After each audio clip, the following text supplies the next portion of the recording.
Passe à une nouvelle section, c'est les probabilités dans un ensemble fini. C'est-à-dire dans le cas où oméga est un ensemble fini, discret et de plus il est fini. On prend oméga égale à oméga 1 jusqu'à oméga n. On définit la probabilité uniforme. C'est dans le cas où chaque événement oméga i, chaque événement élémentaire oméga i, a les mêmes probabilités. Ça veut dire que P de oméga 1 égale à P de oméga 2 égale jusqu'à P de oméga 1. Alors, théorème, on se donne un espace fondamental oméga qui est égal à oméga 1 jusqu'à oméga n et une probabilité uniforme. Alors, pour chaque événement oméga i, pour chaque événement élémentaire oméga i, on a la probabilité de oméga i est égale à 1 sur le cardinal de oméga. Pour tout événement A inclus dans oméga, la probabilité de A, c'est le cardinal de A sur le cardinal de oméga.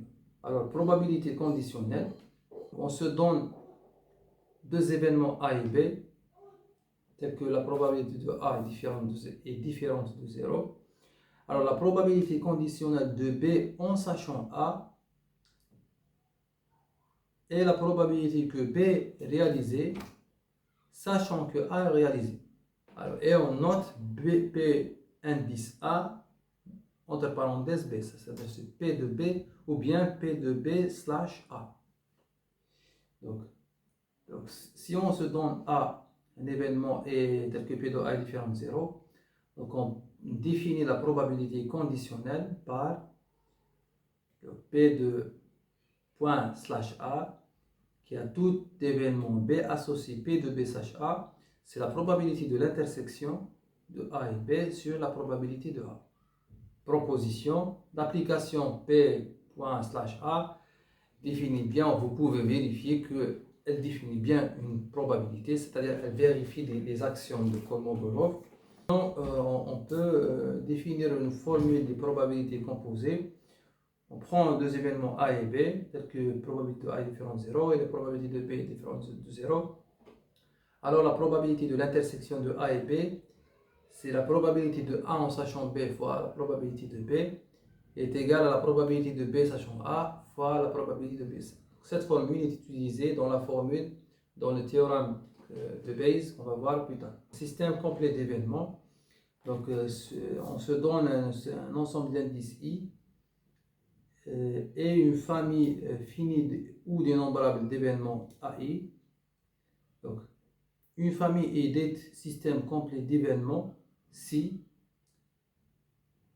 l'intersection 2 à 2 des éléments de la famille est disjointe et la réunion des AI, de tous les AI, égale à l'événement sûr, ou à l'événement certain.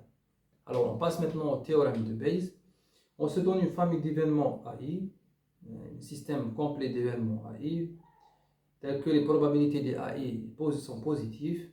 Alors pour tout événement B tel que B est positif, c'est-à-dire alors la probabilité de AK sachant B est égale à la probabilité de B sachant AK fois P de AK sur la somme des P de B sachant AI fois P de AI. Ça veut dire que le théorème de Bayes nous donne la probabilité de la réalisation d'un événement qui appartient au système complet d'événements par rapport à un événement donné B.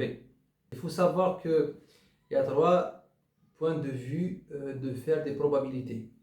Il y a des probabilités proportionnelles, ce qui consiste à dire qu'un tel objet a un comportement décrit en proportion.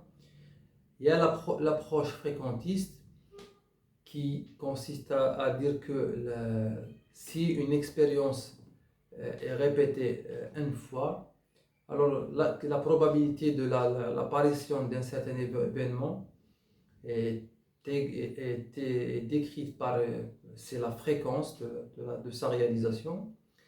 Et l'approche bayésienne qui consiste à exploiter les informations existantes pour calculer la probabilité d'un événement donné. En d'autres termes, Bayes nous dit que il ne faut pas négliger d'informations dans le calcul d'une probabilité. N'hésitez pas à me contacter via les adresses mail qui s'affichent à l'écran. Pensez à liker, à vous abonner pour recevoir les notifications des prochains cours. À bientôt et à la prochaine.